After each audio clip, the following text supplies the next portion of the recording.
Hello kids, my self Poonam Kumawat और आज हम स्टार्ट कर रहे हैं एक नया किंगडम जो कौन सा है, प्रोटिस्टा। ठीक है, तो प्रोटिस्टा के बारे में हम लोग आज डिस्कशन करेंगे। लिविंग वर्ल्ड में हमने टोटल जितने भी लिविंग्स थे उनके 5 किंगडम बनाए हैं, जिसमें से पहला किंगडम मोनेरा कंप्लीट हो चुका है, जिसके अंदर हमने प्रोकैरियोटिक सेल और बैक्टीरियाज के बारे में पढ़ा था।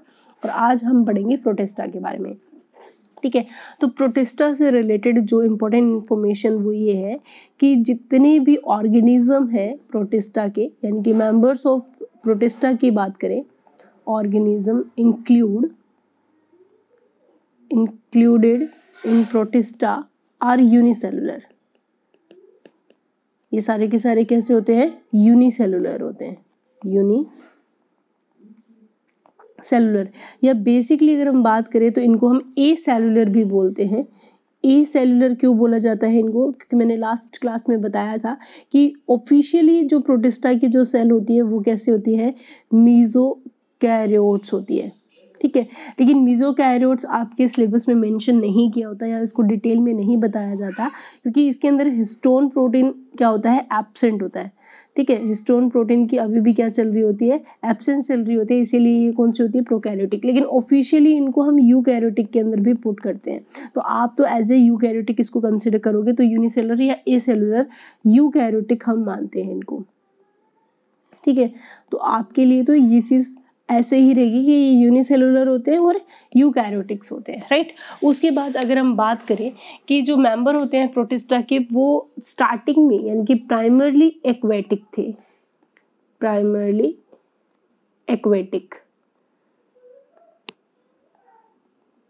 ठीक है। लेकिन बाद में ये टाइम टू टाइम या एक पर्टिकुलर पीरियड के बाद इन्होंने अपने आप में कुछ मॉडिफिकेशंस किए और उसके अंदर कुछ मेंबर्स अलग अलग तरह के अडेप्टेशंस के अंदर प्रेजेंस उनकी देखी गई। ठीक है, अब सबसे इम्पॉर्टेंट चीज ये कि जो प्रोटिस्टा है और प्रोटिस्टा के जो मेंबर है इस ग्रुप के, वो कहीं ना कहीं एक कनेक्टिव लिंक की तरह काम कर रहे होते हैं। यानी कि ये कनेक्टिव लिंक है किन किन के बीच का। इनके कुछ मेंबर एज ए एंसेस्टर लगेंगे आपको प्लांट्स के, कुछ मेंबर जो हैं एज ए एंसेस्टर लगेंगे हमें किसके, एनिमल्स के, और कुछ मेंबर एज ए एंसेस्टर लगेंगे फंजाई के। That is a very very important कि इनके जो मेंबर्स हैं प्रोटिस्टा के, वो एज ए एंसेस्टर कंसिडर किए जाते हैं प्लांट के, कुछ एनिमल्स के, कुछ फंजाई के। रीजन क्या है कि जो प्रोटिस्टा के मेंबर होते हैं ना, उनमें सारी तरह की क्वालिटीज देखने को मिलेंगी। कुछ मेंबर जो होंगे वो ऑटोट्रॉफ्स होंगे। ठीक है, ऑटोट्रॉफ्स मतलब अपना खाना खुद बनाने वाले, और ये कैरेक्टरिस्टिक्स का होता है प्लांट्स का। कुछ मेंबर ऐसे होंगे जो हेटेरोट्रॉफिक नेचर के होंगे और पैरासाइटिक भी होंगे, और फंजाई की तरह कुछ सेप्रोफाइटिक भी होंगे। ठीक है, तो यहाँ पे अगर आप देखोगे तो सारी तरह के कैरेक्टरिस्टिक्स हमें इनके मेंबर्स में देखने को मिलेगी। यानी कि सीधी सी बात, जो प्रोटिस्टा के मेंबर है ना, उनकी एक पर्टिकुलर कोई वेल डिफाइंड बाउंड्रीज नहीं है। तो ये आपका एक क्वेश्चन भी था नीट का कि जो प्रोटिस्टा के मेंबर है उनकी बाउंड्रीज डिसाइड नहीं है। क्यों नहीं? क्योंकि इनके कुछ मेंबर जो हैं वो आप देखोगे फोटोसिंथेटिक है, कुछ मेंबर जो हैं वो हेटेरोट्रॉफिक न्यूट्रिशन लेके हैं, कुछ आपको यहाँ पे पैरासाइटिक भी देखने को मिलेंगे, ठीक है, सैप्रोफाइटिक भी देखने को मिलेंगे। इस तरीके से अलग अलग तरह की हमें यहाँ पे प्रेजेंस देखने को मिल रही है। तो हम बोल सकते हैं कि boundaries of this kingdom are not well defined. It is a very very important. तो ये आपका एक इंपॉर्टेंट क्वेश्चन है जो कि पूछा भी गया है। मैं यहाँ 3 स्टार लगा रही हूँ कि ऐसे कौन सा किंगडम है जिसकी कोई भी बाउंड्री अभी डिसाइड नहीं है। क्योंकि मैंने पहले बता दिया कि यहाँ पे ऑटोट्रॉफिक्स भी है, हेटेरोट्रॉफिक पैरासाइटिक, हेटेरोट्रॉफिक सैप्रोफाइटिक है। तो यहाँ पे जो मेंबर है वो कहीं ना कहीं एक कनेक्टिव लिंक की तरह एक्ट कर रहे हैं किन किन के साथ, जितने अदर मेंबर्स हैं, अदर जो प्लांट किंगडम्स हैं उनके साथ। क्योंकि प्लांटी के मेंबर, एनिमिलिया के मेंबर, फंजाई के मेंबर का कनेक्टिव लिंक प्रोटिस्टा के मेंबर के साथ एज दैट इज श्योर है। तो लिविंग ऑर्गेनिज्म जो होते हैं वो इस प्रोटिस्टा के अंदर कौन कौन से लिविंग ऑर्गेनिजम्स को हमने रखा है, या यूं बोल सकते हैं कि प्रोटिस्टा जो एक किंगडम है, इस किंगडम के अंदर कौन कौन से लिविंग ऑर्गेनिज्म पुट किए गए हैं। तो हम उन लिविंग ऑर्गेनिजम्स की बात करें तो यानी कि living organisms include in protista, ठीक है। तो कौन कौन से वो रहेंगे, तो पहला जो यहाँ पे रहते हैं लिविंग्स वो आएंगे डायनोफ्लेजिलेट्स, ठीक है। दूसरे हम देखेंगे क्राइसोफाइट्स, ठीक है। तीसरा हम यहाँ देखेंगे यूग्लेनोइड्स, ठीक है। फोर्थ पे हम देखेंगे स्लाइम मोल्ड, ठीक है। और फिफ्थ रैंक पे आते हैं प्रोटोजोन्स, ठीक है। तो ये 5 कैटेगरी है जो लिविंग्स की हमें देखने को मिलेगी किंगडम प्रोटिस्टा में। तो यहाँ पे जो ये 2 हैं पहले डायनोफ्लेजिलेट और क्राइसोफाइट्स, ये दोनों लिंक शो करते हैं किसके साथ, प्लांट्स के साथ। दैट मीन क्या कि इनके पास वेल डिफाइन आपको क्या देखने को मिल रही है, सेल वॉल भी होगी और प्लस ये कैसे होंगे, फोटो सिंथेटिक नेचर के होंगे, ठीक है। ये इनकी कैरेक्टरिस्टिक्स है किसके रिस्पेक्ट में, प्लांट। अब हम बात करते हैं यहाँ पे यूग्लेनोइड। अब यूग्लेनोइड जो है अपने आप में एक अलग ही कैरेक्टरिस्टिक्स लेके बैठा है, क्या वो हम आगे ऑल्दो हम इन सबको हम अलग अलग भी डिस्कशन करेंगे, लेकिन यूग्लेनोइड इनमें काफी स्पेशल है। यूग्लेनोइड क्या है कि ये दोनों तरह की एक्ट करेगा, प्लांट की तरह भी एक्ट करता है, ठीक है, प्लस ये एनिमल की तरह भी एक्ट करता है। कैसे, तो प्लांट की तरह तो अगर इसको फोटो लाइट मिल जाए तो ये क्या करेगा, फोटो सिंथेटिक नेचर का होगा, ठीक है। यानी कि अगर ये लाइट की प्रेजेंस में है, ठीक है, यानी कि इसको क्या मिल रही है, लाइट, यहाँ पे लाइट की प्रेजेंस है, तो इसका जो नेचर कैसा होगा, फोटोसिंथेटिक होगा।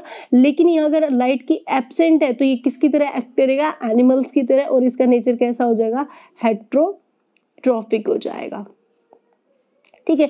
तो ये बहुत इंपॉर्टेंट चीज है कि यूग्लेनोइड एक ऐसे अनोखे लिविंग है अर्थ पर जिनकी कोई भी कैटेगरी अभी तक हम लोगों ने डिसाइड नहीं कर पाए हैं। तो बेसिकली हम बोल सकते हैं यूग्लेनोइड जो है एक कनेक्टिव लिंक माना जा रहा है किस किस के बीच में, प्लांट्स और एनिमल्स के बीच में, क्योंकि ये दोनों तरह के ही कैरेक्टरिस्टिक्स को क्या कर रहे हैं, दिखा रहे हैं। ये प्लांट की तरह फोटोसिंथेसिस भी कर रहे हैं, प्लस एनिमल की तरह हेटेरोट्रॉफिक न्यूट्रिशन भी शो कर रहे हैं, राइट। अब आता है स्लाइम मोल्ड। स्लाइम मोल्ड जो है बच्चों, ये लिंक शो करते हैं किसके साथ अपना, ये करते हैं फंजाई के साथ, ठीक है।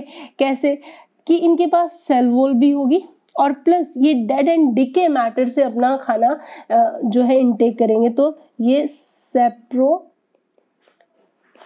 नेचर के होंगे। तो ये जो दोनों कंडीशन जो है किस में देखने को मिलती है, फंजाई में देखने को मिलती है, ठीक है। उसके बाद हमारे पास जो कनेक्टिव लिंक में आते हैं वो कौन होते हैं, प्रोटोजोन्स। और प्रोटोजोन जो है वो किसके साथ लिंक शो करेंगे, कंप्लीटली एनिमल की तरह लिंक शो करेंगे, और इनका जो नेचर होता है वो हेट्रोट्रॉफिक होगा, और प्लस यहाँ पे एब्सेंस होगी किसकी, सेल वॉल की, क्योंकि अगर आपको पता है एनिमल सेल के ऊपर कभी भी सेल वॉल नहीं होती। तो दोनों कैरेक्टरिस्टिक्स हमें किसके लिए दिखने को मिल रहे हैं, एनिमल की तरह। तो अगर आपसे पूछा जाए कि जो किंगडम प्रोटिस्टा है इसके अंदर कौन कौन से लिविंग ऑर्गेनिजम्स आ रहे हैं या कितने टाइप के आ रहे हैं, तो हमारा पहला आंसर रहेगा 5 type of living organism include in kingdom Protista. First is a dinoflagellate, chrysophytes, euglenoid, slime mould, protozoans, ठीक है। अब इनमें मैंने इंडिविजुअली इस चीज को भी क्लियर कर दिया कि जो प्रोटिस्टा के जो मेंबर होते हैं वो एज ए कनेक्टिव लिंक रहते हैं। क्यों रहते हैं, क्योंकि इसमें जो डायनोफ्लेजिलेट और क्राइसोफाइट्स है वो प्लांट की तरह कैरेक्टरिस्टिक्स दिखा रहे हैं। कैसे, प्लांट का कनेक्टिव लिंक बोलते हैं इसको, क्योंकि इनके पास सेल वॉल भी है, प्लस ये लाइट की प्रेजेंस में फोटोसिंथेसिस भी कर रहे हैं। यूग्लेनोइड एक अनोखा लिविंग है जो कि अगर लाइट मिल गई तो अपना खाना खुद से बना लेगा, नहीं मिली तो ये छोटे छोटे माइक्रोब्स को खा जाएगा, ठीक है। Then slime moulds. Slime mould basically false fungi बोला जाता है, क्योंकि इनके कुछ जो नेचर है या कुछ कैरेक्टरिस्टिक्स है that are resemble with fungi, क्योंकि इनके पास सेल वॉल की भी प्रेजेंस है, ठीक है। प्लस इनका जो नेचर है वो सैप्रोफाइटिक नेचर है, न्यूट्रिशन जो है ये सैप्रोफाइटिक करते हैं, दैट मीन ये डेड एंड डिके मैटर से न्यूट्रिशन इनटेक करते हैं, राइट। और फिर आता है प्रोटोजोन्स। प्रोटोजोन जो है वो तो काफ़ी इंपॉर्टेंट रहेंगे प्रोटोजोन्स। अब भी कुछ ऐसे प्रोटोजोन्स है जैसे कि प्लाज्मोडियम जो कि मलेरिया डिजीज कोज करता है, तो वो एक प्रोटोजोआ है और हम उसके बारे में भी डिस्कशन करेंगे कौन कौन से प्रोटोजोन्स हैं। तो ये जो प्रोटोजोन्स है ये ट्रूली एनिमल की तरह कैरेक्टरिस्टिक्स शो कर रहे हैं, यानी कि एनिमल एक ऐसा एनिमल जो कि एक सेल का है और उसके पास सेल वॉल भी नहीं है और वो हेट्रोट्रॉफिक नेचर का है, दैट मीन वो पैरासाइटिक नेचर का डिजीज कोजिंग एजेंट हमें देखने को मिलता है, राइट। तो किंगडम जो प्रोटिस्ट है उसके हमें पांचों टाइप के एनिमल्स जो हम पांचों टाइप की लिविंग्स जो हैं वो कौन कौन से हैं वो क्लियर हो जाते हैं, ठीक है। उसके बाद आता है जो प्रोटिस्टा के मेंबर हैं इनके अंदर रिप्रोडक्शन की फिनोमिना कैसे होती है, तो हम देखते हैं रिप्रोडक्शन इन प्रोटिस्टा, ठीक है। तो प्रोटिस्टा के मेंबर में रिप्रोडक्शन की अगर हम बात करें तो रिप्रोडक्शन बेसिकली दो ही टाइप का हमें देखने को मिलेगा। कौन कौन सा? एक तो ऑफिशियली रहता है एसेक्सुअल रिप्रोडक्शन और दूसरा कौन सा रहता है? सेक्सुअल रिप्रोडक्शन, ठीक है। एसेक्सुअल रिप्रोडक्शन जो है वो मोस्ट कॉमन मेथड है, मोस्ट कॉमन मेथड। क्यों मोस्ट कॉमन मेथड क्यों बोल रही हूँ इसको? क्योंकि देखो प्रोटिस्टा के मेंबर मैंने पहले ही क्लियर कर दिया एक सेल का बना हुआ है, तो डेफिनेटली ये एसेक्सुअल रिप्रोडक्शन करना ही इनका जो फर्स्ट प्रायोरिटी रहती है। सो इनके अंदर जो एसेक्सुअल रिप्रोडक्शन कितने टाइप का देखने को मिलेगा? या तो ये क्या कर रहे होंगे? बाइनरी फिजन कर रहे होंगे, ठीक है। जो आप क्लास 10th में अच्छे से पढ़ के आए हो, बाइनरी फिजन के अंदर बेसिकली क्या होता है आपको अच्छे से पता है कि कोई भी एक सेल जो होती है वो डिवाइड करती है और दो क्या बना लेती है? डॉटर सेल्स का फॉर्मेशन कर लेती है, ठीक है।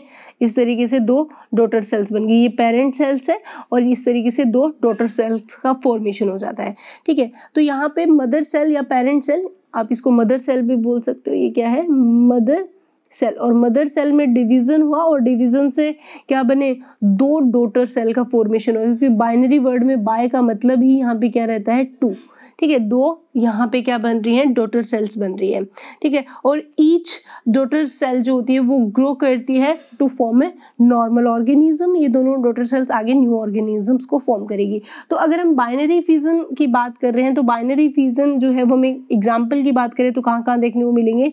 डायनोफ्लेजिलेट्स जितने भी हैं, ठीक है, और क्राइसोफाइट्स,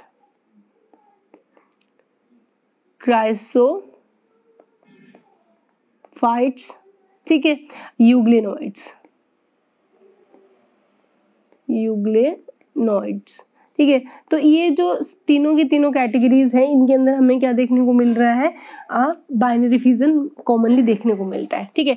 बाइनरी फिजन के बाद ये सेकंड जो डिवीजन है वो कौन सा करते हैं? Spore formation. स्पोर फॉर्मेशन ये भी आपने क्लास 10th में पढ़ा था, स्पोरोजेनेसिस की फिनोमिना फंजाई करते हैं बेसिकली।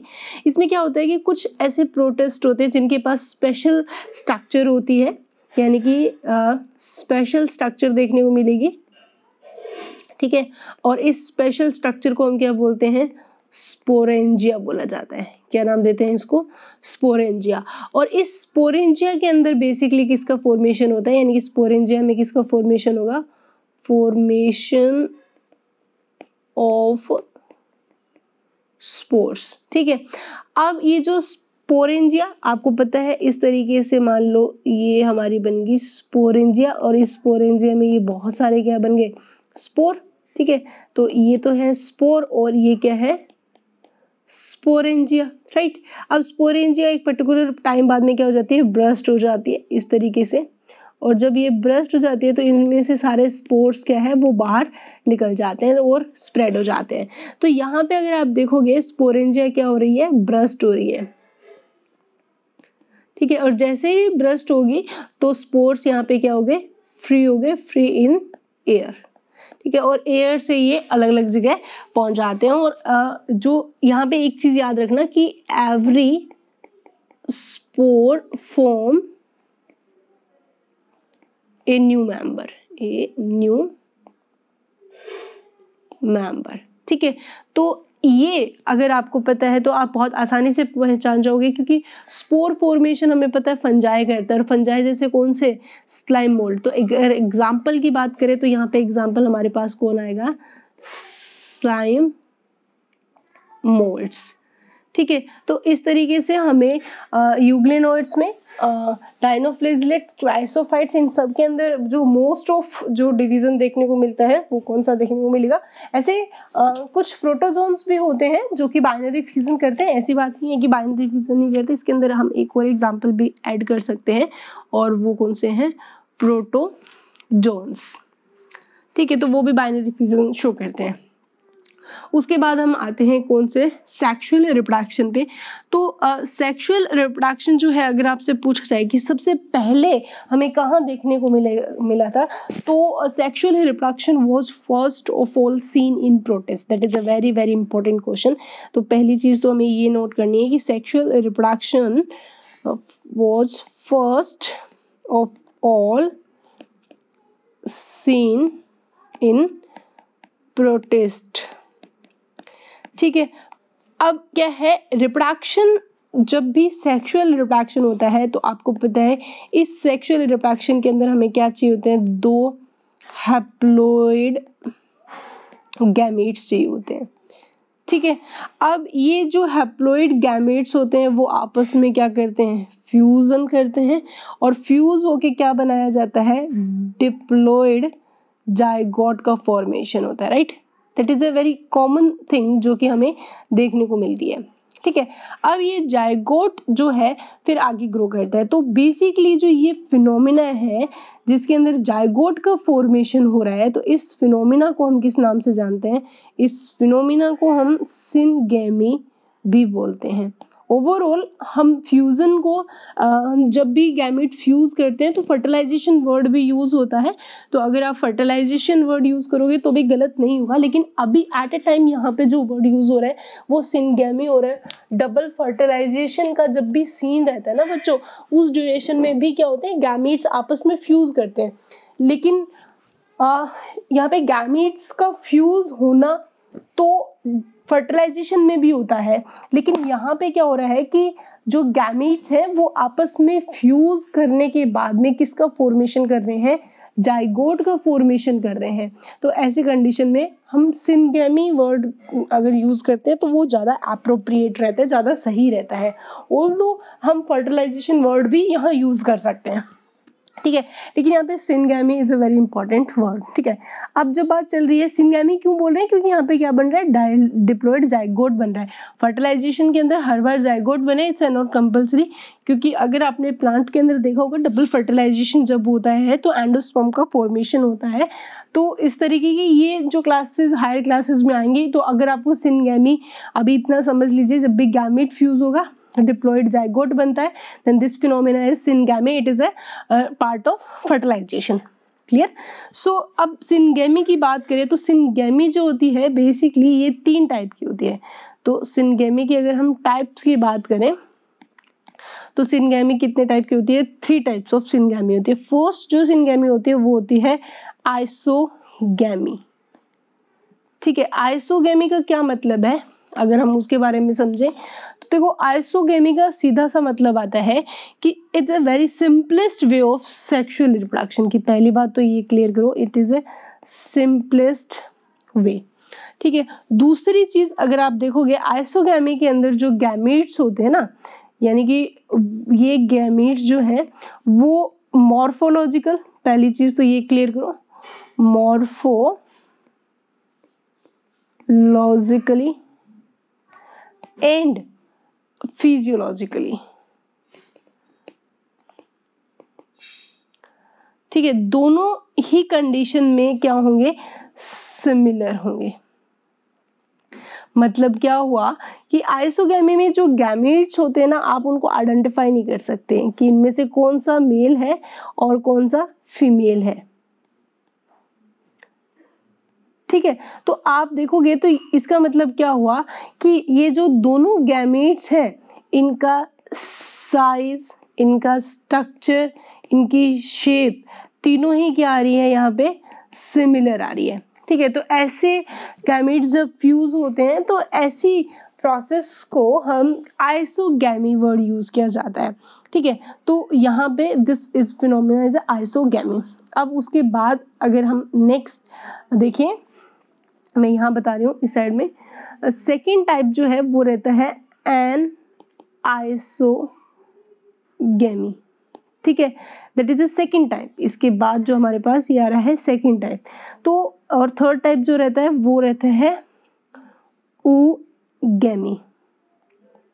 ठीक है, तो आइसोगैमी आपको क्लियर हो गया, जिसके अंदर मेल और फीमेल आप आइडेंटिफाई नहीं कर रहे हो, जो स्ट्रक्चर, साइज, शेप तीनों में ही क्या है, बिल्कुल सेम है, और आप नहीं पहचान पा रहे हो कौन सा मेल है और कौन सा फीमेल गैमेट है, तो इट इज अ आइसोगैमी। ठीक है, फिर आते हैं एनाइसोगैमी। एनाइसो नाम से पता चल रहा है कि यहाँ पे जो गैमीट्स होते हैं, यानी कि फ्यूजिंग गैमीट्स, जो फ्यूजिंग गैमीट्स होते हैं आर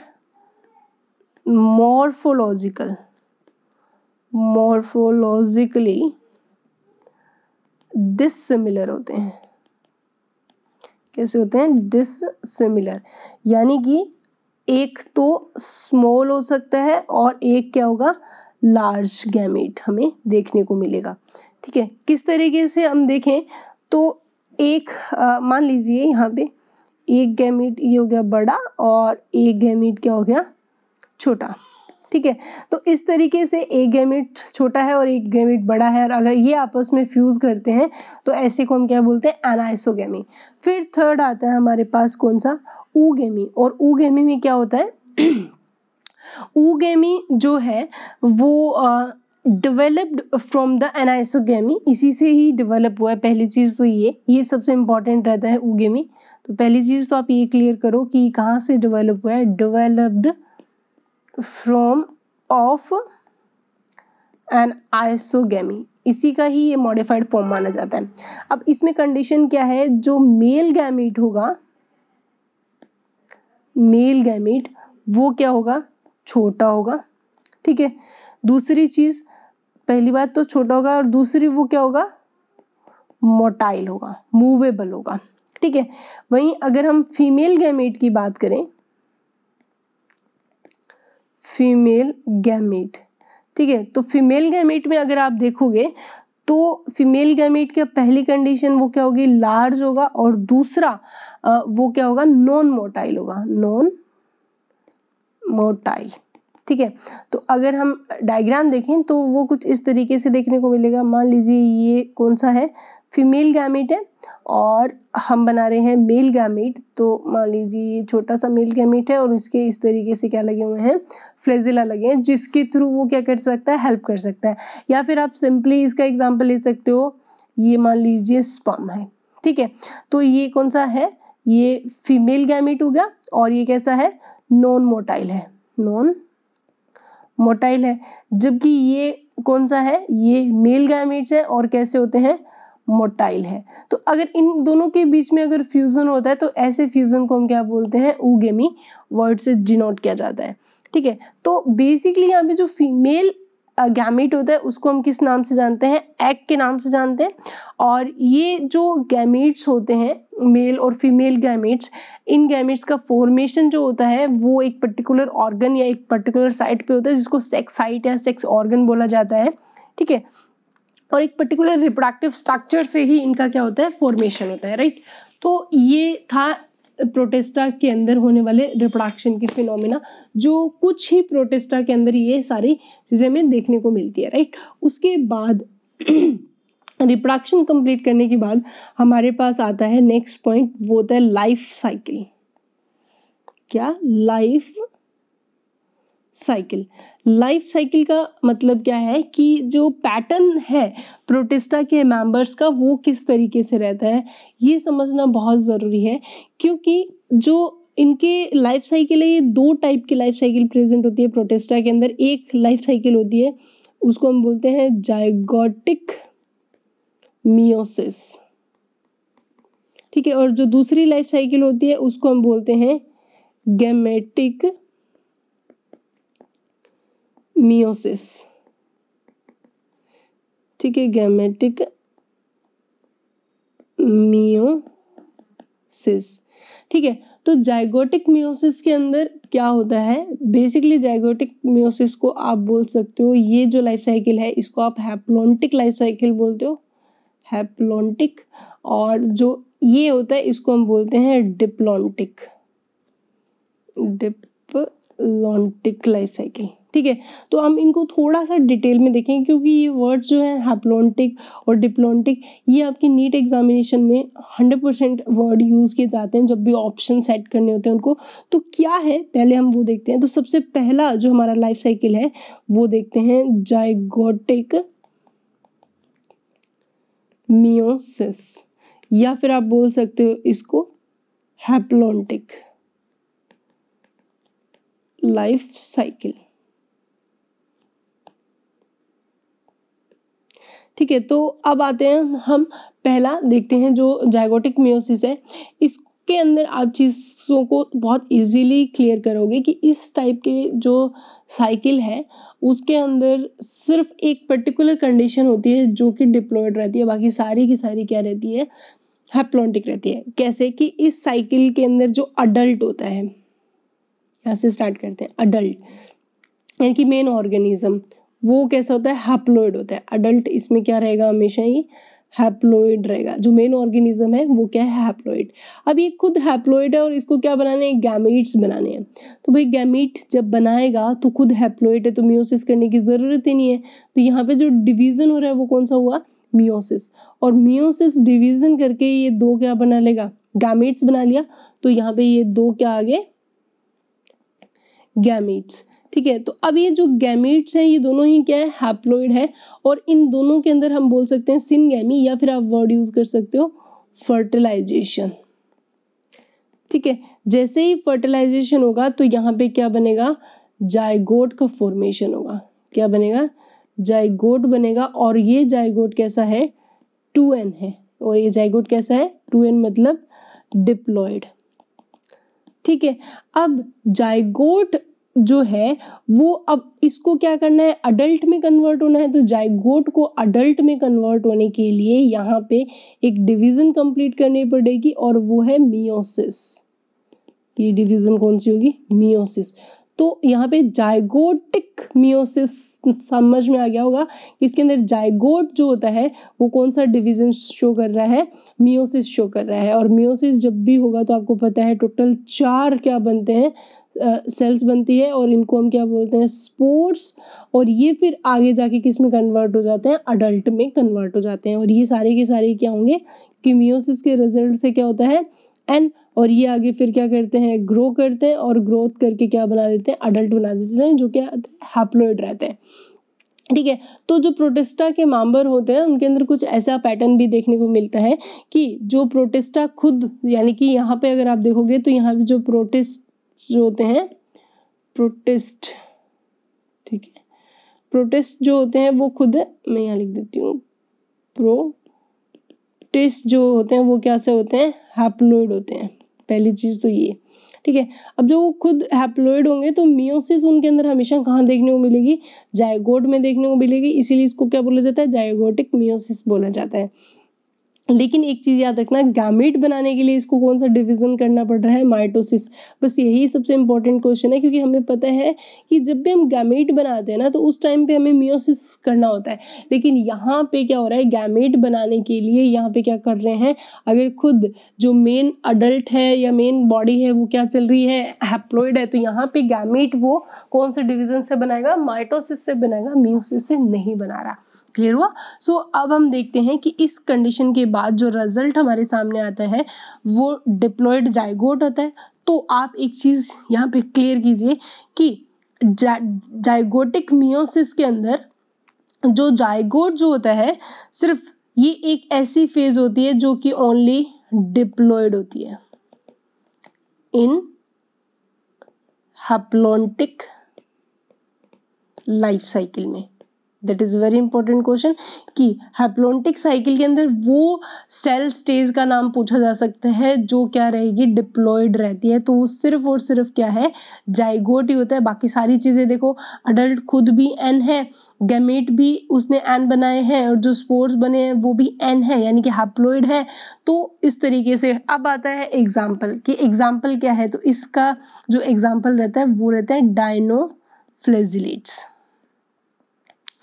ठीक है, तो डायनोफ्लैजिलेट्स जो होते हैं वो कौन सा लाइफ साइकिल यूज करते हैं, हैप्लोन्टिक लाइफ साइकिल। ठीक है, उसके बाद हैप्लोन्टिक लाइफ साइकिल कंप्लीट करने के बाद में अब हम आते हैं सेकंड लाइफ साइकिल पे, और वो कौन सा था, गैमेटिक मियोसिस। तो पिछले वाले से आपको समझ में आ गया था जाइगोटिक मियोसिस मतलब जाइगोट मियोसिस कर रहा है, और यहाँ पे गैमेटिक मियोसिस यानी कि गैमीट बनाने के लिए मियोसिस करना पड़ेगा। और ये जो साइकिल होता है इसको हम डिप्लॉन्टिक लाइफ साइकिल भी बोलते हैं। क्या बोलते हैं, डिप्लॉन्टिक लाइफ साइकिल। ठीक है, अब इसके अंदर क्या होता है, हम इसको ड्रॉ करते हैं तो क्लियर होगा। देखो यहाँ पे जो अडल्ट है, यानी कि मेन जो प्रोटिस्टा का मेंबर है वो क्या रहता है, अडल्ट वो खुद 2n रहता है, यानी कि अडल्ट यहाँ पे खुद क्या चल रहा है, डिप्लॉयड कंडीशन में है। अब वो डिप्लॉयड है तो भाई उसको गैमीट बनाना है, तो गैमीट बनाने के लिए ऑफिशियली उसको कौन सा डिवीजन करना पड़ेगा, मियोसिस डिवीजन करेगा, और मियोसिस डिवीजन करके दो क्या बनाएगा, हैप्लोइड गैमेट्स बनाएगा, और ये गैमेट्स आपस में फ्यूज होंगे, और फ्यूज होके क्या बनाएगा, जाइगोट का फॉर्मेशन होगा, और जाइगोट क्या होगा, 2n होगा। ठीक है, अब बाकी तो सारी क्लियर है। यहाँ पे इन दोनों का फॉर्मेशन जब होता है तो इसको हम क्या बोलते हैं, फर्टिलाइजेशन फिनोमिना। ठीक है, और ये जो बने हैं वो क्या बने हैं, गैमीट्स फॉर्मेशन हुआ है। अब ये जो जाइगोट होता है वो आगे क्या करता है, जब भी उसको ग्रोथ करनी होगी और किस में कन्वर्ट करना होगा, अपने आप को अडल्ट में, तो वो जब भी ग्रोथ करेगा तो ग्रोथ करने के लिए उसको डिवीजन कौन सा चाहिए होगा, माइटोसिस। तो यहाँ पे देखोगे जाइगोट कौन सा डिवीजन कर रहा है, ध्यान से समझना, यहाँ पे जाइगोट जो है वो माइटोसिस कर रहा है, जबकि यहाँ देखोगे तो जाइगोट कौन सा डिवीजन कर रहा था, मियोसिस कर रहा था। वेरिएशन समझ में आ गया होगा। दूसरा, अगर आप देखो कि यहाँ पे अडल्ट खुद n था, लेकिन यहाँ आप देखोगे तो अडल्ट क्या है, 2n है। दूसरी कंडीशन अगर आप देखो तो वहाँ पे अडल्ट जो है वो कौन सा डिवीजन कर रहा है, माइटोसिस डिवीजन कर रहा है फॉर गैमेट फॉर्मेशन, लेकिन यहाँ पे अडल्ट गैमेट फॉर्मेशन करने के लिए मियोसिस डिवीजन परफॉर्म कर रहा है। ठीक है, सो ये इस तरीके के जो डिवीजन होते हैं इनके अंदर गैमीट बनाने के लिए क्या करना पड़ता है, मियोसिस करना पड़ता है, अदरवाइज यहाँ पे जो मेन बॉडी रहती है वो कौन सी रहती है, डिप्लॉयड ही रहती है। तो मियोसिस जो होता है वो डिप्लॉयड सेल्स के अंदर प्रेजेंट होता है, जिससे हैप्लॉयड गैमीट का फॉर्मेशन होता है। सो आप अगर देखो तो इस पूरी लाइफ साइकिल में देखो, अगर यहाँ देखो हमने देखा था कि सिर्फ इस पूरी लाइफ साइकिल के अंदर सिर्फ ओनली डिप्लॉयड क्या रहता है, जाइगोट ही रहता है। लेकिन अगर इसके अंदर बात करें कि in this type of life cycle only gametic phase, only gametic phase is haploid in this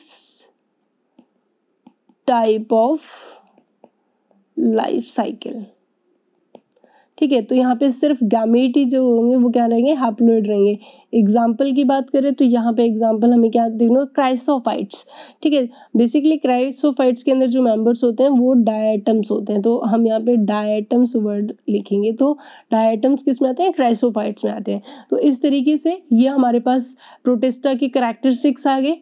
ठीक है, तो हमने ओवरऑल क्या देखा है अभी तक प्रोटिस्टा के बारे में। तो प्रोटिस्टा में हम लोगों ने कुछ पॉइंट्स जो थे वो मेंशन किए हैं। मेनली तो आपको ये याद रखना है कि यूनिसेलुलर होते हैं और यूकैरियोटिक होते हैं।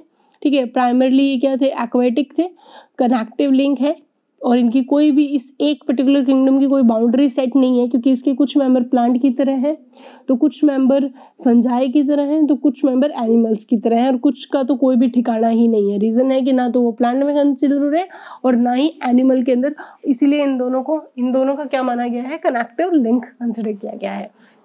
अगर रिप्रोडक्शन की बात करें इनके अंदर, तो रिप्रोडक्शन आपके सामने क्लियर है मोस्टली तो एसेक्सुअल ही करेंगे, लेकिन जब भी सेक्सुअल करेंगे तो सिनगैमी परफॉर्म होगी। सिनगैमी में आइसोगैमी, एनाइसोगैमी और ओगैमी हम लोगों ने देख लिए। देन हम आते हैं इनके लाइफ साइकिल पे। तो लाइफ साइकिल हमें दो तरीके से देखने को मिल रहा है। अगर खुद अडल्ट हैप्लॉइड होगा तो हैप्लॉन्टिक लाइफ साइकिल, और अडल्ट जो है वो डिप्लॉइड होगा तो डिप्लॉन्टिक लाइफ साइकिल हमें देखने को मिलेगी।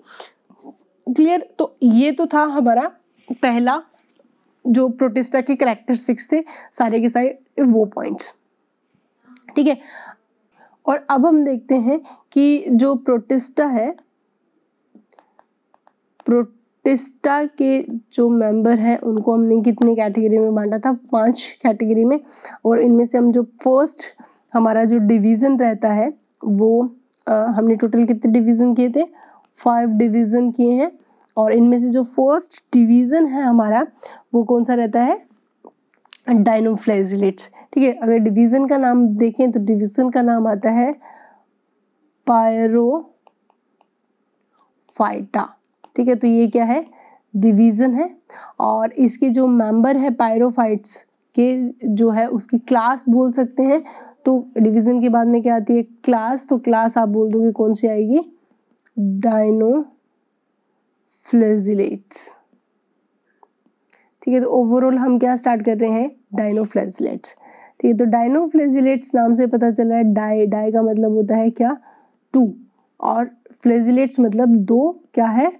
फ्लैजिला है। क्लियर हो गया? तो इसमें हमें कितनी फ्लैजिला देखने को मिल रही है? 2 फ्लैजिला देखने को मिल रही है। अब हम आते हैं बाकी की कैरेक्टरिस्टिक्स पे।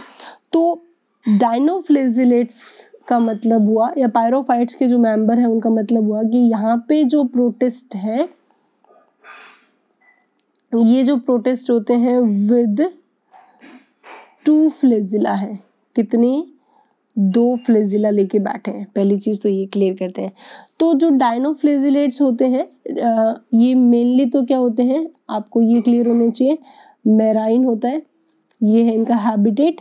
2 फ्लैजिला है और मेनली क्या होते हैं? मैराइन होते हैं।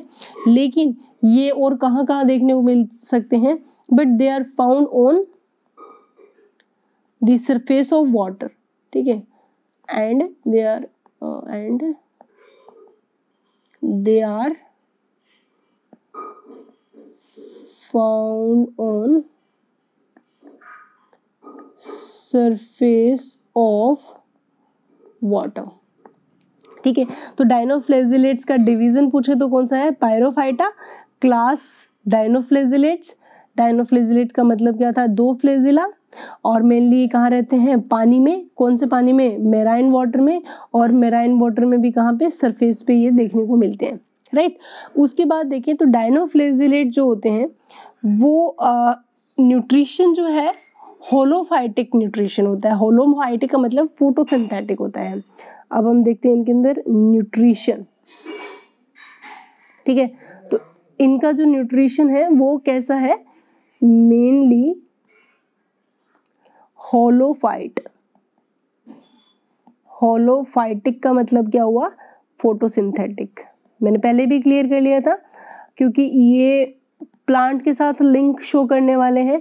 तो मतलब जो डायनोफ्लैजिलेट्स होते हैं वो कैसे होते हैं? फोटोसिंथेटिक होते हैं, यानी कि अपना खाना खुद बनाने वाले होते हैं, ठीक है। यानी कि ये क्या होते हैं? फोटोसिंथेटिक होते हैं। आगे चलते हैं।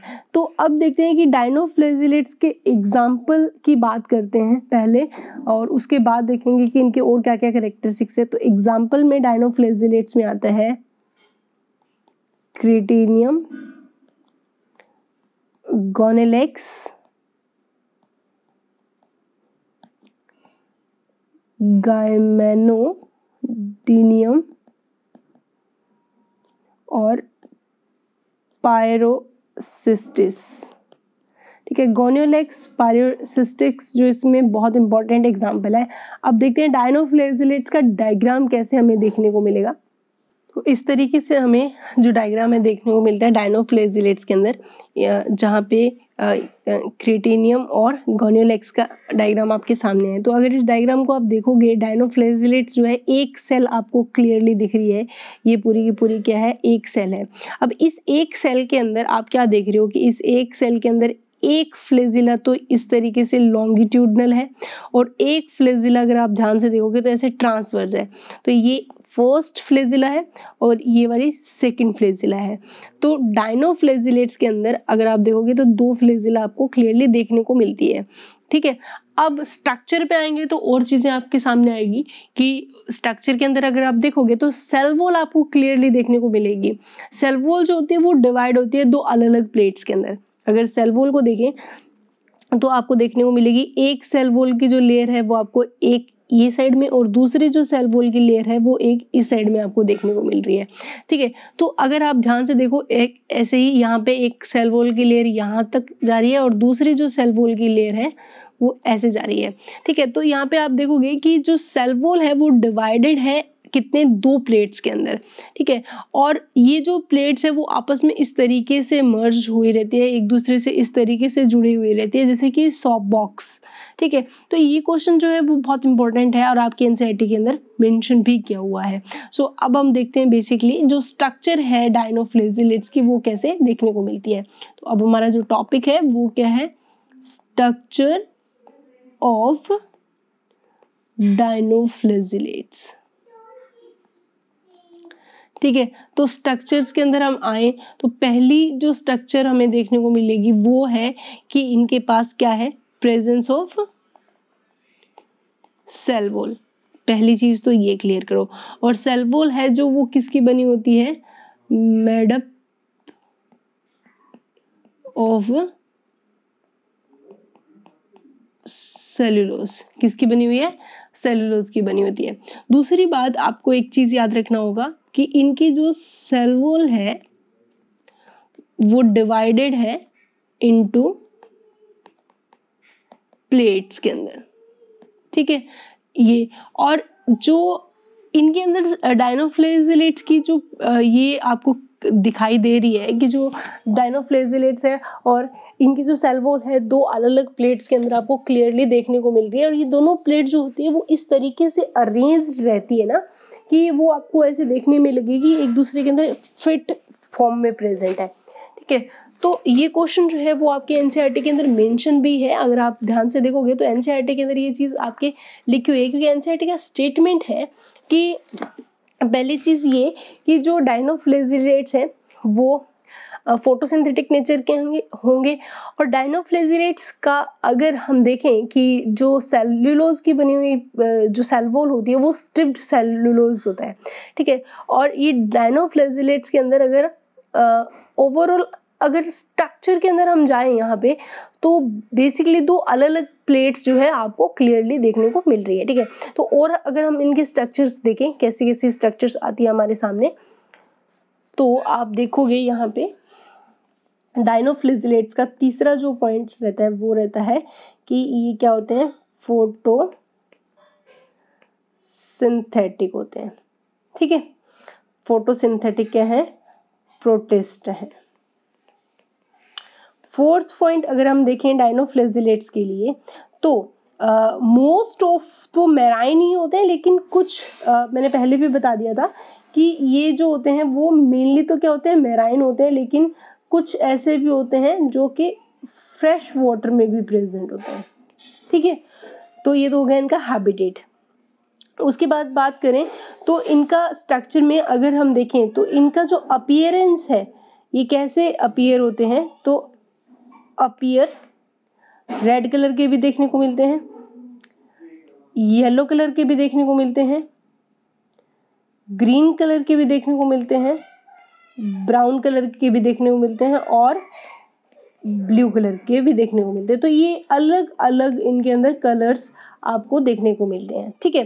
फिर अगर हम देखें कि जो डायनोफ्लेजिलेट्स है इनके अलग अलग तरीके का जो अपीयरेंस का कलर का वजह रहता है इनकी पिगमेंट्स, ठीक है। तो इन डायनोफ्लेजिलेट्स के अंदर different type of pigments present होते हैं किसके अंदर, इन दी सेल वॉल, ठीक है। सेल वॉल में डिफरेंट टाइप ऑफ पिगमेंट्स होते हैं, इसी वजह से ये अलग अलग कलर के हमें देखने को मिलते हैं। दूसरी चीज जो सबसे इम्पॉर्टेंट है इसके अंदर, फिफ्थ पॉइंट, कि जो डायनोफ्लेजिलेट्स होते हैं they have most of dinoflagellates, उनके पास फ्लेजिला कितने देखने को मिलते हैं, 2 फ्लेजिला देखने को मिलते हैं। और ये दोनों फ्लेजिला में से एक तो कैसी होती है, लॉन्गिट्यूडिनल होती है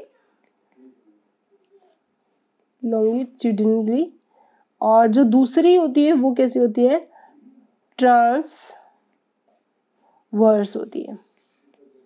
ठीक है, मैंने आपको पहले भी डायग्राम में दिखाया था कि एक तो इस तरीके से ट्रांसवर्स जा रही है और एक इस तरीके से लॉन्गिट्यूडनल आ रही है, तो दो तरह की हमें सेल वॉल देखने को मिली है। तो डायग्राम में देखिए तो एक इनके पास क्या है, सेल वॉल है, किसकी बनी होती है, मैं लिख देती हूँ, स्टिफ्ड सेलुलोज की बनी होती है। ठीक है, उसके बाद अगर हम देखें तो कितने प्लेट में डिवाइड रहती है, 2 प्लेट्स में डिवाइड रहती है। कैसे हैं, फोटोसिंथेटिक है, अलग अलग कलर के होते हैं क्योंकि इनके सेल वॉल में क्या प्रेजेंट होते हैं, पिगमेंट्स प्रेजेंट होते हैं। ठीक है, दूसरी चीज और दूसरी जो होती है वो कैसी होती है, ट्रांसवर्स होती है, जो कि ये जो 2 प्लेट्स थी ना, मैं अभी बता रही थी कि मान लो एक प्लेट ये है इस तरीके से सेलुलोज की और एक प्लेट जो है सेलुलोज की इस तरीके से, तो बीच में ये जो ट्रांसवर्स आपको नैरो स्पेस देखने को मिल रहे हैं या ट्रांसवर्स फ्यूरो हमें देखने को मिल रही है, इस फ्यूरो के अंदर जो सेकंड जो फ्लेजिला है वो आपको इस तरीके से देखने को मिलेगी, जो कि कौन सी रहती है, ट्रांसवर्स रहती है, और एक इस तरीके से कौन सी रहती है, लॉन्गिट्यूडनल फ्लेजिला रहती है। ठीक है, तो जो ट्रांसवर्स फ्लेजिला होती है वो कहाँ प्रेजेंट होती है, इन ए फ्यूरो, और वो उन 2 सेलुलोज की प्लेट्स के बीच में बनी होती है, furrow of the cell wall plates. ठीक है, तो ये इंपॉर्टेंट क्वेश्चन है आपके लिए। उसके बाद में और अगर हम देखें इनके कैरेक्टरिस्टिक्स की बात करें तो जो डायनोफ्लेजिलेट्स हैं उनके अंदर अगर देखें special type of movement show करती है। ठीक है, और जिसकी वजह से फ्लेजिला ये मूव कर सकते हैं। अब मैंने पहले भी बता दिया था कि डायनोफ्लेजिलेट्स के अंदर अलग अलग कलर्स भी रहते हैं।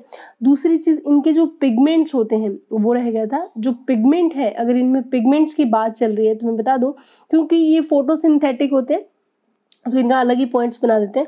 इनके अंदर क्या प्रेजेंट होते हैं, फोटो सिंथेटिक, इनकी स्ट्रक्चर में पिगमेंट्स भी प्रेजेंट होते हैं। और फोटोसिंथेटिक पिगमेंट्स की बात कर रहे हैं तो हमारे पास एक फोटोसिंथेटिक पिगमेंट आता है, वो होता है क्लोरोफिल।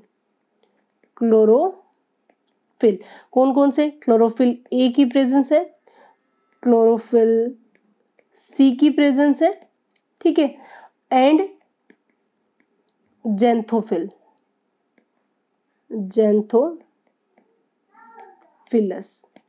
ठीक है, तो इस तरीके से अगर आपसे पूछा जाए कि इनमें कौन कौन से क्लोरोफिल है तो क्लोरोफिल ए है, क्लोरोफिल सी है और जेंथोफिल्स। आपको पता है क्लोरोफिल एक ऐसा ग्रीन पिगमेंट होता है जो कि आप लोगों ने प्लांट सेल के अंदर पढ़ा था, क्लोरोप्लास्ट के अंदर, लेकिन यहाँ पे प्लांट सेल की तरह कैरेक्टरिस्टिक्स लिए हुए यूकैरियोटिक सेल है जिनके अंदर एक सेल का बना हुआ ऑर्गेनिज्म है और वो क्या कर रहा है, फोटोसिंथेटिक नेचर शो कर रहा है। ठीक है, तो यहाँ पे ये काम भी क्या करेंगे, फोटोसिंथेसिस कर रहे हैं, दैट मीन ये भी क्या कर रहे हैं, सनलाइट को ट्रैप करने का काम करते हैं। नेक्स्ट हमारे पास आता है स्ट्रक्चर के अंदर कि ये अपना खाना किस फॉर्म में स्टोर करते हैं, तो स्टार्च के फॉर्म में। That is a very important, starch, क्योंकि प्लांट भी क्या करता है, फूड किस फॉर्म में करता है, starch as a stored food. ठीक है, तो इस तरीके से ये हमारे पास क्या है, स्ट्रक्चर किसकी, डायनोफ्लेजिलेट्स की। अब आता है डायनोफ्लेजिलेट से रिलेटेड कुछ इम्पॉर्टेंट पॉइंट्स जो कि बहुत ज़रूरी है आप लोगों के जानने के लिए, या कुछ ऐसे स्पेशल फीचर्स जो कि डायनोफ्लेजिलेट्स के प्रेजेंट होते हैं। वो क्या है, देखो डायनोफ्लेजिलेट्स जो होते हैं वो बायोल्यूमिनियस शो करते हैं, बायोल्यूमिनेसेंस। क्या होता है बायोल्यूमिनेसेंस, आपको ये क्लियर होना बहुत ज़रूरी है। देखो, due to the presence of photogenic granules in the cytoplasm, क्या होगा कि आप यूँ समझ लीजिए कि नाइट लाइट के अंदर या नाइट के अंदर क्या होते हैं, डायनोफ्लेजिलेट्स एक मतलब चमकदार अपीयर होते हैं, दूर से ही चमकने लग जाते हैं, क्योंकि उनके अंदर कुछ ऐसे फोटोजेनिक पिगमेंट्स प्रेजेंट होते हैं जो लाइट की प्रेजेंस में यानी कि नाइट की प्रेजेंस में क्या करते हैं, चमकते हैं। ठीक है, तो सीधी सी बात है कि ये नहीं कि ये लाइट प्रोड्यूस करने वाले होते हैं, यानी कि नाइट लाइट प्रोड्यूस करने वाले हैं, and jet night light produce करते हैं, रात को चमकते हैं। बायोल्यूमिनियस का मतलब सीधा सा ये होता है। क्यों, किस तरीके से, अगर बायोल्यूमिनियस की बात करें, यानी डायनोफ्लैजिलेट्स होते हैं वो शो करते हैं bioluminescent due to presence of photogenic granules. किसकी वजह से, फोटोजेनिक ग्रैन्यूल्स की वजह से, और ये बायोल्यूमिनेंस शो करते हैं। अगर फोटोजेनिक ग्रैन्यूल्स की प्रेजेंस की बात करें तो ये कहाँ प्रेजेंट होता है, इनके साइटोप्लाज्म में प्रेजेंट होता है। ठीक है, तो इसका मतलब जो डायनोफ्लैजिलेट्स होते हैं इनको आप नाइट लाइट के नाम से भी जान सकते हो। नाइट लाइट मतलब रात को चमकते हैं, इसलिए इनको नाइट बोला जाता है। इसके अलावा इस नेचर की वजह से जो डायनोफ्लैजिलेट्स को और किस नाम से जाना जाता है, नाइट लाइट के साथ साथ इनको फायर एल्गा भी बोला जाता है। डायनोफ्लैजिलेट्स जो होते हैं, flagellates are also called fire algae. किस नाम से जानते हैं इनको, फायर एल्गा, क्योंकि because they appears as glowing, मैंने बोला भी था आपको नाइट में चमकते हैं, glowing light due to bioluminescence.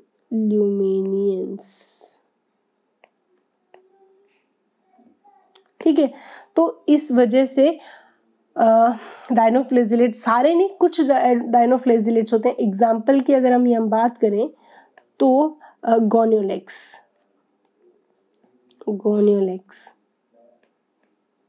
ठीक है, गोनियोलेक जो है वो इस तरीके का डायनोफ्लैजिलेट्स है जो कि बहुत ही जल्दी स्प्रेड हो जाता है। पहली चीज तो ये कि बहुत ही जल्दी स्प्रेड होता है, स्प्रेडिंग रेट इसकी क्या होती है, बहुत हाई होती है, यानी कि रैपिडली मल्टीप्लाई होता है ये, जिसकी वजह से थोड़े ही टाइम में ये पूरी की पूरी जो सरफेस होता है, सी सरफेस, उसको क्या कर लेता है, कवर कर लेता है। Spread on the surface of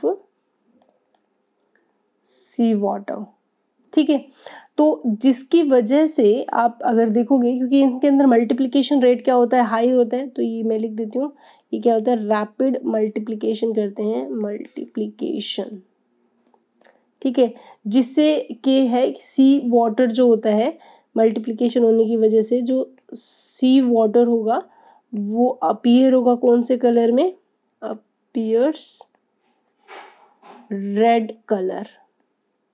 ठीक है, तो इस वजह से इस इफेक्ट को हम किस नाम से जानते हैं, रेड टाइड इफेक्ट। ठीक है, किस नाम से जानते हैं, यहाँ पे रेड टाइड इफेक्ट के नाम से भी जानते हैं। ठीक है, तो गोनियोलेक्स जो है, यानी कि आप इनको अलग अलग कैरेक्टरिस्टिक्स कर लो, बायोल्यूमिनियस होते हैं, और सेकंड आप इसको यूँ कर लो, ये अपना कलर अपीयर करवाते हैं, तो रेड टाइड इफेक्ट शो करता है। कौन करता है, गोनियोलेक्स शो करते हैं। That is a very very important. ठीक है, रेड टाइड इफेक्ट पे क्वेश्चन आया हुआ है। ठीक है, इसके अलावा थर्ड जो पॉइंट है हमारे पास वो ये आता है इनके अंदर कि कुछ ऐसे, जैसे कि गाइमेनोडिनियम और जो गोनियोलेक्स होते हैं, गोनियोलेक्स ऐसे डायनोफ्लैजिलेट्स हैं जो कि टॉक्सिक होते हैं। टॉक्सिक का मतलब क्या, कि ये सिक्रीट करते हैं, दे सिक्रीट टॉक्सिन्स। ये किसको रिलीज करते हैं, टॉक्सिन को रिलीज करते हैं, और ये जो टॉक्सिन होता है वो कॉज करता है पैरालिसिस इन ह्यूमन। यानी कि जो टॉक्सिन होता है वो दो तरह से इफेक्ट शो करेगा। अगर पहला इफेक्ट आप ह्यूमन में देखेंगे तो ह्यूमन में ये टॉक्सिन क्या कॉज करता है, पैरालिसिस। सेकेंड इफेक्ट हम देखते हैं एक्वेटिक एनिमल्स पे। तो अगर आप देखोगे एक्वेटिक एनिमल्स के अंदर तो ये क्या करते हैं, एक्वेटिक एनिमल्स को भी क्या कर देते हैं, किल कर देता है।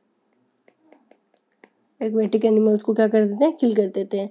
ठीक है, सो दूसरा, ह्यूमन के अंदर ये टॉक्सिन कैसे पहुंचता है, ये क्वेश्चन अगर आपसे पूछा जाए तो ह्यूमन के अंदर, क्योंकि आप बोलोगे तो सी वाटर में है, तो सी वाटर की जो फिशेस होती हैं उनको ह्यूमन खाएगा तो वो डेफिनेटली ह्यूमन की बॉडी में पहुंचेगा। तो टॉक्सिन का ह्यूमन बॉडी में जाना किसके थ्रू पूरा हो सकता है, फूड चेन के थ्रू हो सकता है।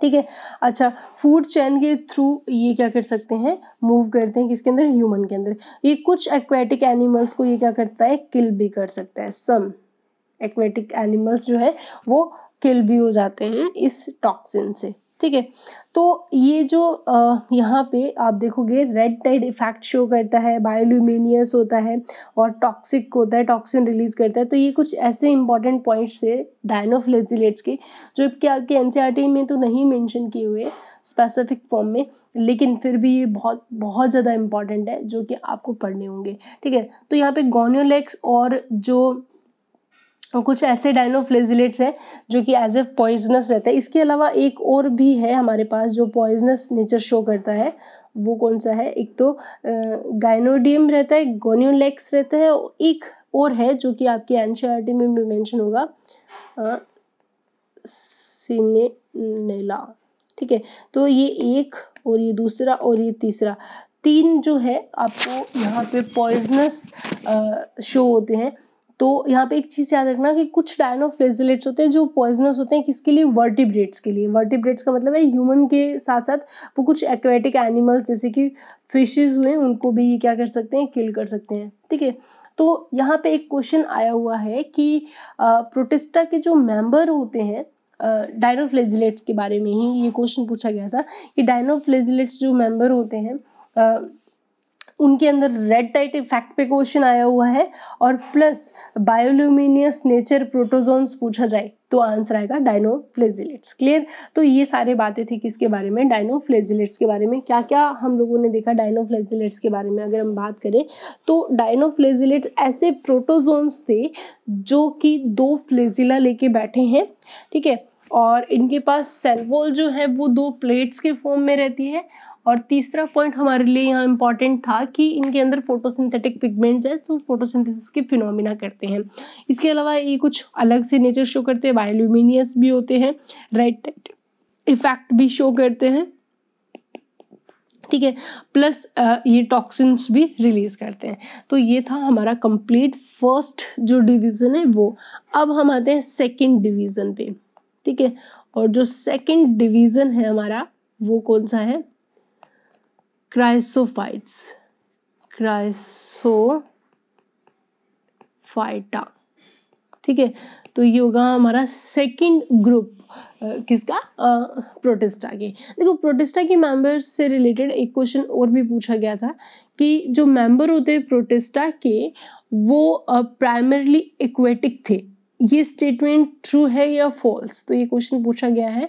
तो आप आंसर क्या करोगे, मैंने पहला जो स्टेटमेंट था जो प्रोटिस्टा के बारे में कि यूनिसेलर यूकैरियोटिक होते हैं, जो सेकंड स्टेटमेंट यही लिखवाया था कि प्रोटिस्टा के जो मेंबर होते हैं वो प्राइमरली एक्वेटिक थे। ठीक है, देन उसके बाद में वो इवोल्व हुए टाइम के साथ अलग अलग कंडीशंस में, इनकी टेरेस्ट्रियल रीजन में या एज ए पैरासाइटिक वो रहने लग गए थे। तो प्राइमरली एक्वेटिक होते हैं ऑल प्रोटिस्टा या ऑल मेंबर ऑफ प्रोटिस्टा जो है वो एट प्रेजेंट टाइम एक्वेटिक हो सारे के सारे, इट्स नॉट कंपल्सरी, लेकिन प्राइमरली क्या रहते हैं, एक्वेटिक थे। ये क्वेश्चन ट्रू एंड फॉल्स में पूछा हुआ है, तो आंसर आएगा इसका ट्रू स्टेटमेंट है ये। ठीक है, स्लाइमोल्ड और डायनोफ्लेजिलेट जो है वो कौन से किंगडम में रखा गया है, तो आपसे पूछा जाएगा तो आपका आंसर आएगा यहाँ पे प्रोटिस्टा। ठीक है, सो अब हम बात कर रहे थे किसके अंदर, क्राइसोफाइट्स। तो क्राइसोफाइट्स के अंदर बेसिकली दो तरह के जो ग्रुप है वो इंक्लूड करते हैं। क्राइसोफाइट्स के अंदर कौन कौन से, दो तरह के ऑर्गेनिजम्स हमें देखने को मिलते हैं। एक तो होता है डायटम्स, ठीक है, और एक होते हैं डेस्मिड्स को हम बेसिकली गोल्डन एल्गा के नाम से जानते हैं, गोल्डन एल्गी। ठीक है, तो डेस्मिड और डायटम्स, ये प्योर क्या है, क्राइसोफाइट्स रहते हैं। तो डाइनोफ्लेजिलेट्स और डायटम जो है मोस्ट फ्रीक्वेंटली वर्ड है जो यूज किया जाता है। अब बात करते हैं क्राइसोफाइट्स के अलग अलग मेंबर्स की। तो क्राइसोफाइट्स के जो मेंबर्स होते हैं ना, वो बेसिकली आपको कहाँ देखने को मिलते हैं, ये फ्रेश वाटर में रहने वाले होते हैं, फ्रेश वाटर में, ठीक है।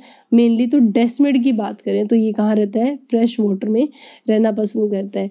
लेकिन जो डायटम्स होते हैं वो आपको मेनली कहाँ देखने को मिलते हैं, मेराइन में। तो जो डायटम्स होते हैं वो मेनली कहाँ रहते हैं, मेराइन में, और जो डेस्मिड होते हैं वो मेनली कहाँ रहते हैं, फ्रेश वाटर में। That is a very important. Clear हो गया, ये मेराइन वाटर में रहते हैं डेस्मिड मोस्टली। और यानी कि जो क्राइसोफाइट्स के मेंबर है ये दोनों तरह के वाटर में रह सकते हैं, दोनों तरह के इन्वायरमेंट में रह सकते हैं, फ्रेश वाटर में भी रह सकते हैं और प्लस मेराइन वाटर में भी रह सकते हैं। पहली चीज़ें ही क्लियर कर दी गई थी कि जो ये प्रोटिस्टा के मेंबर होते हैं वो एक सेल के बने होते हैं, डेफिनेटली ये क्या होंगे, माइक्रोस्कोपिक तो होंगे ही होंगे। अब बात करते हैं इनकी स्ट्रक्चर की, यानी कि हम देखते हैं स्ट्रक्चर कैसी होगी। तो स्ट्रक्चर ऑफ डायटम्स, यहाँ पे डायटम्स सबसे इम्पोर्टेंट है, तो हम पहले डायटम्स की स्ट्रक्चर देखते हैं जो कि सबसे ज़्यादा इंपॉर्टेंट है और आपके एनसीईआरटी में गिवन भी है। तो देखो डायटम की स्ट्रक्चर की बात करते हैं तो स्ट्रक्चर में आता है इनके पास क्या होते हैं, डिफरेंट टाइप ऑफ शेप होते हैं, different types of shapes present है। कैसे कैसे, देखो ये सर्कुलर भी हो सकते हैं, इसके अलावा ये रेक्टेंगुलर भी हो सकते हैं, ठीक है। थर्ड ये ट्रायंगुलर भी हो सकते हैं। फोर्थ ये इलोंगेटेड भी हो सकते हैं या फिर बॉट शेप के भी हो सकते हैं, ठीक है। तो इस तरीके से इनके अंदर अलग अलग शेप आपको देखने को मिलती है, कोई एक पर्टिकुलर शेप में आपको दिखाई नहीं देता। अब आता है इनका सेकंड पॉइंट जो कि सबसे इम्पोर्टेंट पॉइंट है, वो ये कि जो डायटम्स होते हैं इनकी जो सेल वॉल होती है, यानी कि पहली बात इनके पास क्या प्रेजेंट होगी, सेल वॉल है। और सेल वॉल किसकी बनी होती है, मेड अप ऑफ सेलुलोज। तो ये जो कैरेक्टरिस्टिक्स है यही तो किसके साथ रिजेंबल करवा रहा है, इनका प्लांट के साथ, क्योंकि ये भी किसके साथ बनी हुई है, सेलुलोज की बनी हुई है। लेकिन सेलुलोज के साथ साथ इसके अंदर क्या प्रेजेंट, हम किसकी प्रेजेंस देखने को मिलेगी, in which silica. That is a very important चीज कि इनकी सेल वॉल के पास साथ क्या प्रेजेंट है, सिलिका प्रेजेंट होते हैं, इनकी सिलिका के पार्टिकल्स प्रेजेंट होते हैं, ठीक है। तो लिख सकते हैं silica particles are embedded in at many places. That is a very very important, क्योंकि यहाँ पे अगर आप देखोगे ध्यान से तो यहाँ पे आपको जो सेलुलोज है वो अकेला नहीं मिल रहा, उसके अंदर हमें क्या देखने को मिल रहे हैं, सिलिका भी देखने को मिलती है। सो अब आप बोल सकते हो कि due to which cell wall appear to be made up of silica, ठीक है, क्योंकि यहाँ पे सेलुलोज के साथ साथ क्या देखने को मिल रहे हैं, सिलिका। तो इन शॉर्ट इनकी जो सेल वॉल है वो किसकी बनी हुई है, सेलुलोज तो है ही है, प्लस सिलिका की भी प्रेजेंस इनकी सेल वॉल में हमें देखने को मिलती है, ठीक। अब आगे देखें तो इनके जो सिलिकेटेड जो सेल वॉल होती है इसको हम शेल के नाम से भी जान सकते हैं, यानी कि इनकी जो सिलिकेटेड जो सेल वॉल होती है इसको हम किसका इक्विवेलेंसी बोल सकते हैं कि ये एज ए शेल या फिर एज ए फ्यूरिस्ट्यूल की तरह हम इनको कंसिडर करते हैं, ठीक है। उसके बाद में एक चीज़ आपको और इम्पॉर्टेंट याद करनी है, वो ये कि इनकी जो सेल वॉल होती है ना बच्चों, वो सेल वॉल जो है वो made up of two halves. That is a very important, their cell wall is made up of two halves, दो हाफ्स की बनी हुई होती है। और किस तरीके से अरेंज्ड होंगी, that is a very important, which are arranged like the leaves of soap box। ठीक है, ये आपकी एनसीईआरटी का स्टेटमेंट है जो कि बहुत इंपॉर्टेंट है कि इनकी जो सेल वॉल है वो कैसी है। इनकी जो सेल वॉल है वो आपको कैसी देखने को मिल रही है, दो हाफ्स की बनी हुई है और वो किसकी तरह अपीयर होती है, सोप बॉक्स की तरह अपीयर होती है इनकी सेल वॉल। और सेल वॉल जो होती है उसके अंदर बहुत ज़्यादा क्वांटिटी में क्या प्रेजेंट होते हैं, सिलिका की क्वांटिटी क्या रहती है इसमें, हाई रहती है। ठीक है, सो अगर आप देखोगे यहाँ पे तो इस वजह से इनकी जो सेल वॉल होगी वो कैसी होगी, काफ़ी हार्ड होगी। इनकी जो सेल वॉल होगी वो कैसी होगी, हार्ड होगी और जल्दी से डिस्ट्रॉय भी नहीं होती होगी। सो इसी वजह से इनकी जो सेल वॉल है, मैं लिख देती हूँ कि सेल वॉल जो है इनकी, cell wall does not get destroyed after their death। that is a very very important। ठीक है, so at the bottom, मरने के बाद सारे के सारे सी बॉटम के अंदर इकट्ठा होते रहते हैं। Sea bottom very huge rocks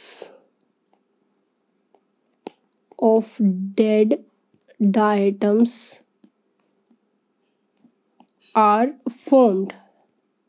ठीक है, जो कि किस तरीके से अपीयर होंगे, which is known as diatomite. That is a very important. या फिर आपके एनसीईआरटी ने इसको एक और नाम से लिखा गया है, इसको बोला है डायटोमियस अर्थ। ठीक है, तो ये आपके एनसीईआरटी का एक क्वेश्चन भी सॉल्व हो गया। ठीक है, इसको एक और नाम से भी जानते हैं और इसको कैसे लुगर भी बोला जाता है।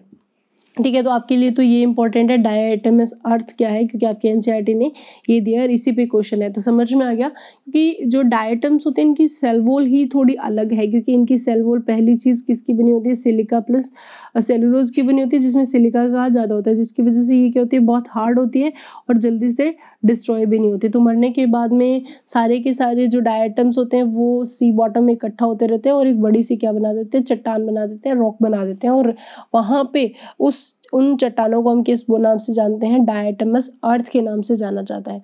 ठीक है, तो that is a very very important thing about the structure. Next point पे आते हैं स्ट्रक्चर के, तो वो होते हैं कि डायटम्स के पास भी क्या प्रेजेंट होते हैं, फोटोसिंथेटिक पिगमेंट्स होते हैं। फोटोसिंथेटिक क्या प्रेजेंट होते हैं, पिगमेंट्स प्रेजेंट होते हैं। कौन कौन से फोटोसिंथेटिक पिगमेंट्स हैं, तो पहला सिंथेटिक पिगमेंट हमें देखने को मिलेगा वो है क्लोरोफिल ए, दूसरा हमें देखने को मिलेगा क्लोरोफिल सी, और तीसरा हमें देखने को मिलेगा जेंथोफिल। ठीक है जी, ठीक है, जिसके अंदर स्पेसिफिक तो होता है फ्यूकोजेंथिन।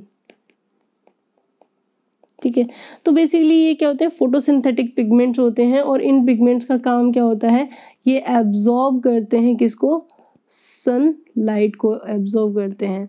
तो सीधी सी बात, सनलाइट को एब्जॉर्ब किसके लिए करेंगे, फोटोसिंथेसिस करने के लिए। दैट मीन जो डायटम्स होते हैं ये भी क्या होते हैं, फोटोसिंथेटिक नेचर के होते हैं। ठीक है, उसके बाद अगर हम आए इनकी स्ट्रक्चर के ऊपर, नेक्स्ट पॉइंट देखें, तो ये अपना जो खाना है, इनका जो स्टोर्ड फूड होता है उसके ऊपर क्वेश्चन आता है कि इनका जो खाना किस फॉर्म में स्टोर होता है, तो ल्यूकोसिन जो कि, और फैट के फॉर्म में यानी कि ऑयल के फॉर्म में इनका जो खाना होता है वो स्टोर होता है। ठीक है, फिर बात करते हैं इनके अंदर मूवमेंट की।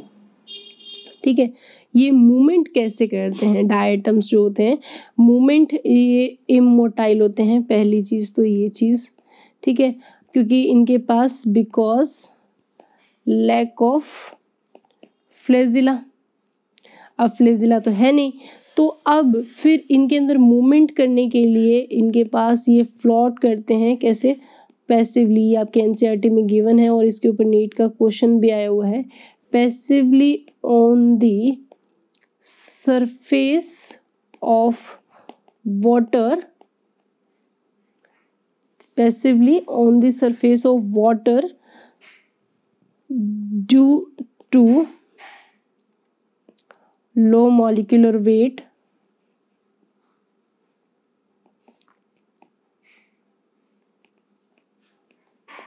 of stored fats। ठीक है, तो ये मतलब वाटर करंट हम एग्जैक्ट वर्ड यूज करें तो बेसिकली ये किस तरीके से मूव करते हैं, ये वाटर करंट की हेल्प से। ठीक है, यानी कि ये इनके अंदर फैट के फॉर्म में स्टोर करता है, तो इजीली ये क्या कर लेते हैं, इनके अंदर इजीली ये पानी में तैरने लायक होते हैं और ये क्या कर सकते हैं, वाटर करंट के हेल्प से। तो मूवमेंट इनके अंदर फ्लोट पैसिवली, क्योंकि लो मॉलिक्यूलर वेट है और वो तैरते रहते हैं ऊपर ऊपर पानी में। ठीक है, that is a movement point. ठीक है, उसके बाद देखें तो एक सबसे इम्पॉर्टेंट स्टेटमेंट आया है, वो ये है कि जो डायटम्स होते हैं they are chief producer on in the ocean. Chief producer माना गया है इनको।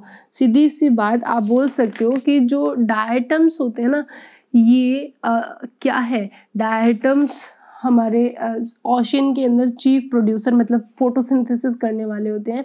तो आप बोल सकते हो कि डायटम्स लाइक फाइटोप्लैंक्टन्स। ठीक है, तो ये पानी के अंदर तैरते रहते हैं और उसके अंदर फोटोसिंथेसिस करते हैं। तो पानी के अंदर चीफ प्रोड्यूसर का रोल पूछा जाए तो आंसर क्या रहेगा, डायटम्स के अंदर।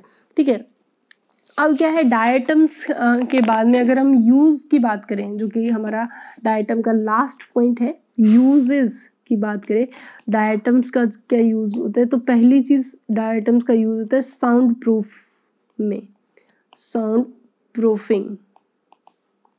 दूसरा इसका जो यूज होता है वो as a filtration of oils and syrup. ठीक है, तीसरा जो यूज रहता है वो रहता है स्टोन पॉलिशिंग में। फोर्थ जो यूज है वो एज ए हीट इंसुलेटर है, as a heat insulator, that is a very important. ठीक है, तो इस तरीके से ये चार बेसिकली इसके यूज हैं, किसके, डायटम्स के, जिसके अंदर एनसीईआरटी ने बता रखा है। पॉलिशिंग में ये अच्छा एक हाँ स्टोन पॉलिशिंग में ये यूज हो रहा है, तो एनसीईआरटी के अंदर पॉलिशिंग दिया हुआ है, फिल्ट्रेशन ऑफ ऑयल सिरप दिया है और इनको चीफ प्रोड्यूसर बोला गया है। तो ये तीनों स्टेटमेंट पूछे गए हैं कि राइट एंड रॉन्ग में ये चीफ प्रोड्यूसर होते हैं। ठीक है, पॉलिशिंग में हेल्प करते हैं। ठीक है, और फिल्ट्रेशन करते हैं ऑयल और सिरप का। तो ये तीनों के तीनों जो स्टेटमेंट है वो किसके लिए या फिर किस ग्रुप के लिए बोला गया है, तो आंसर जाएगा यहाँ पे क्राइसोफाइट्स में भी पूछा जाए तो स्पेसिफिक किसके लिए बात चल रही है, डायटम्स के लिए बात चल रही है। ठीक है, तो ये किसके लिए बात हो रही है, डायटम्स के लिए। तो इस तरीके से ये है हमारा डायटम्स, जो कि क्राइसोफाइट्स के मेंबर हैं और सबसे इंपॉर्टेंट रोल प्ले कर रहे हैं। ठीक है, तो यहाँ पे आपको डायटम्स के बारे में ये सारे के सारे पॉइंट्स बहुत अच्छे से क्लियर होने चाहिए। हमने दो फोटोसिंथेटिक प्रोटिस्ट के बारे में पढ़ा है, एक तो कौन से थे, क्राइसोफाइट्स, और एक कौन से थे, डायनोफ्लेजिलेट्स। ठीक है, अब क्राइसोफाइट जो फाइट्स थे उनके अंदर दो मेंबर थे, डायटम्स और डेस्मिड। डेस्मिड पे क्वेश्चन है, मैं अभी आपको जो बता रही हूँ कि जो क्वेश्चन कौन कौन से आए हुए हैं। देखो, डेस्मिड को गोल्डन एल्गी बोला गया है, ये क्वेश्चन पूछा गया है। ठीक है, उसके बारे में अगर बात करें, सेलुलोज की जो ये सॉप बॉक्स के फॉर्म में जो सेल वॉल किसकी होती है, तो आंसर आएगा हमारे डायटम्स की। ठीक है, इसके अलावा ये भी पूछा गया है कि सिलिका की प्रेजेंस जो है वो सेल वॉल में देखने को मिलती है, किसकी सेल वॉल में, डायटम्स की सेल वॉल में। उसके बाद में diatomaceous earth, that is a very very most important question जो कि नीट में पूछा गया था। डायटमस अर्थ का मतलब क्या होता है कि इनके पास इनकी सेल वॉल में क्या प्रेजेंट होती है, सिलिका प्रेजेंट होती है, जिसकी वजह से वो काफ़ी हार्ड हो जाती है और मरने के बाद में वो डिस्ट्रॉय नहीं होती, वो एक के ऊपर एक जो है डेड डायटम्स एक दूसरे के ऊपर जमा होते रहते हैं, जिससे क्या बन जाती है, रॉक्स बन जाती है और इसको हम किस नाम से जानते हैं, डायटमस अर्थ के नाम से जानते हैं। क्लियर। इसके बाद में फोटोसिंथेटिक पिगमेंट पूछ लिए जाते हैं, कौन कौन से होते हैं जो सनलाइट एब्जॉर्ब करते हैं। मूवमेंट पे क्वेश्चन आया हुआ है कि इनके पास फ्लैजिला नहीं है तो फिर ये किस तरीके से मूवमेंट करते हैं, तो सेल्फली तो इनमोबाइल होते हैं, लेकिन ये पैसिवली फ्लोट करते हैं, पानी के ऊपर तैरते रहते हैं, क्योंकि इनके अंदर मॉलिक्यूलर वेट भी इनका लो होता है, प्लस ये अपना खाना किस फॉर्म में रहते हैं, ऑयल यानी कि फैट की फॉर्म में स्टोर करते हैं। उसके बाद के जो क्वेश्चन है वो मैंने आपको बता ही दिए थे कि इनको हम चीफ प्रोड्यूसर बोला जाता है, फिल्ट्रेशन में हेल्प करते हैं, पॉलिसिन में हेल्प करते हैं, हीट इंसुलेटर है, साउंड प्रूफ में हेल्प करते हैं। तो ये सारे पॉइंट जो हैं वो डायटम्स के लिए बहुत ज़्यादा इंपॉर्टेंट है। एक क्वेश्चन जो पूछा गया था वो यही था कि which photosynthetic protist are the chief producer in the ocean.